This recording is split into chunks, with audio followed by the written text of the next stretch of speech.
La humillación cronológica al presidente de Guyana, el barco de 1894. Miren y escuchen con atención la desfachatez y la soberbia de este hombre.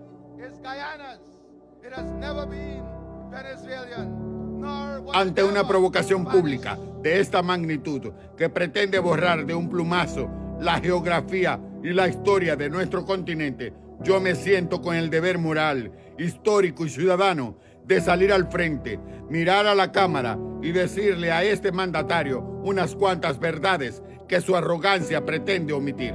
La soberanía de Venezuela no se entrega ni se mide en los pasillos de un tribunal al que jamás le hemos dado nuestro consentimiento. Señor Irfan Ali, sus palabras no son diplomacia, son una burda e ignorante profanación de la verdad jurídica de nuestro continente. Hoy le respondo con la firmeza y la crudeza que exige su atrevimiento. Usted declara ante el mundo que el Esequibo nunca fue venezolano ni español, pero si investigamos la raíz de su propia administración y su propia genealogía, las matemáticas cronológicas pulverizan su mentira. Los registros históricos de inmigración de su propia familia demuestran que sus tatarabuelos y sus bisabuelos llegaron a este continente apenas en el año 1894, como siervos bajo el yugo colonial de servidumbres por contrato, importados desde Uttar Pradesh en la India al bordo del barco británico Rhine para sustituir la mano de obra en las plantaciones del imperio. Saque la cuenta, señor presidente, cuando sus ancestros pisaron por primera vez las tierras hispanoamericanas en 1894 como siervos del Imperio Británico. Venezuela ya llevaba 364 años de títulos jurídicos perfectos sobre el Esequibo, y nuestros libertadores ya habían sellado la independencia de esta república 8 décadas antes. Usted no tiene la raíz, ni el arraigo ancestral, ni los títulos para pretender borrar el mapa de nuestra estirpe. Su administración no es más que la continuación de la ocupación colonial de la corona británica. Mientras sus antepasados eran importados por los ingleses para trabajar en las plantaciones, el suelo de la Guayana Esequiba ya estaba bautizado con la sangre de nuestros soldados y blindado por la ley internacional. Cuando el Imperio Británico apenas compraba en 1814 unos pequeños asentamientos holandeses al este del río, Venezuela ya era dueña absoluta de toda su tierra. Nuestros títulos no nacieron de un arbitraje tramposo entre aparatos ideológicos coloniales. Nacieron inobjetablemente en 1530 con la Real Cédula de Carlos V. Se blindaron en 1648 con el Tratado de Münster y se consolidaron en 1777 con la creación de nuestra Capitanía General de Venezuela, fijando el río Esequibo como la frontera natural e inamovible de nuestra patria. Y si le falta memoria histórica a su administración, recuerde este nombre: Simón Bolívar. El 20 de noviembre de 1817, en el Palacio de Angostura, el Libertador no dibujó una línea falsa como el estafador Robert Schomburg.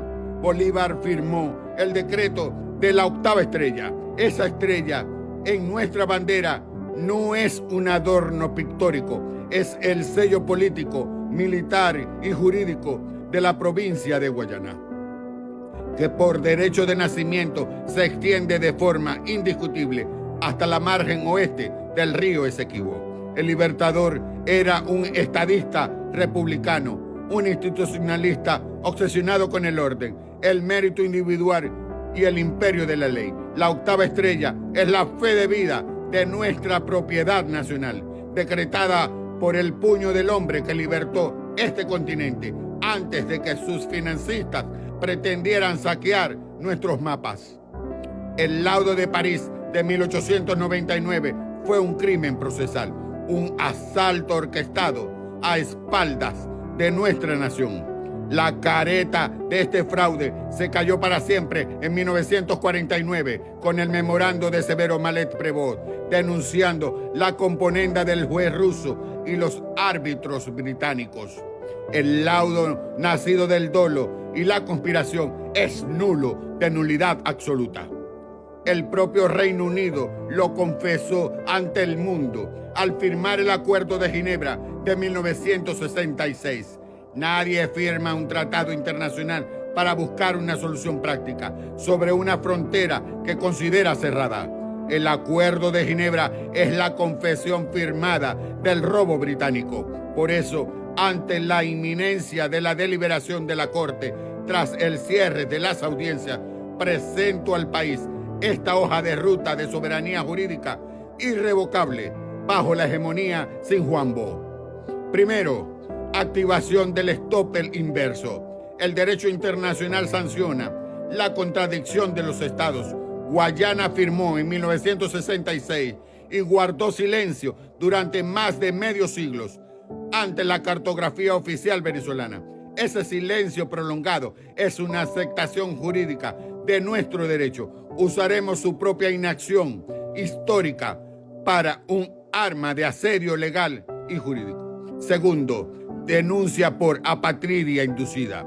Desplazamos el conflicto de la tierra a los derechos humanos. Denunciaremos ante las cortes globales que la administración de Guyana mantiene a los habitantes del Esequibo, venezolanos por nacimiento, según nuestra raíz constitucional, en un limbo legal e inhumano. Es una misión de reparación humana, rescatar la identidad de su dignidad.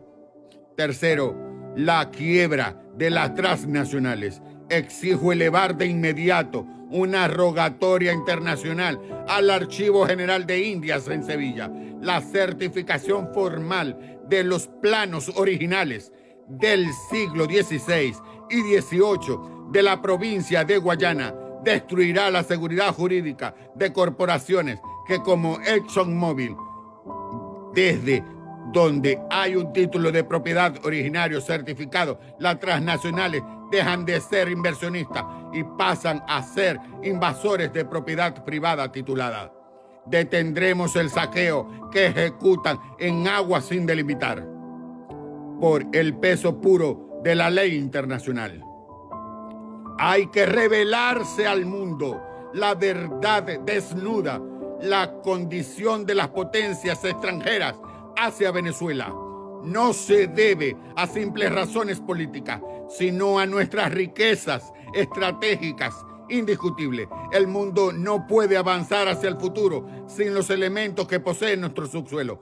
Por eso, las respuestas de los hispanoamericanos no es la sumisión, ni protectorado disfrazados de país libre asociado.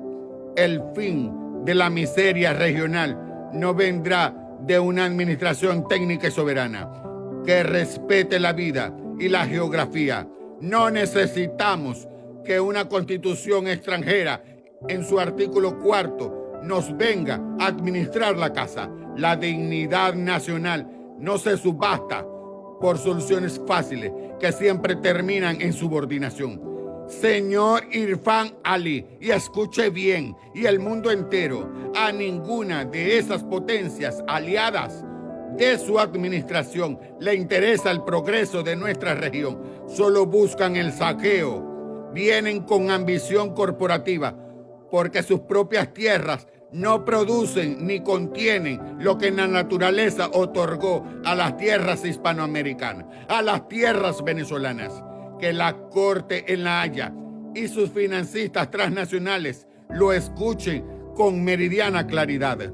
Ningún tribunal tiene el poder de legalizar un robo histórico. Los gobiernos pasan, pero la patria permanece inmóvil. Guarden sus contratos de saqueos y sus exégesis de sumisión. Señor Irfan Ali, la historia ya dictó su veredicto y su arrogancia no puede apelar. El sol de Venezuela nace en el Esequibo. Somos la hegemonía Sinjuambo y el suelo sagrado se defiende con la vida. ¡Viva Venezuela libre e independiente!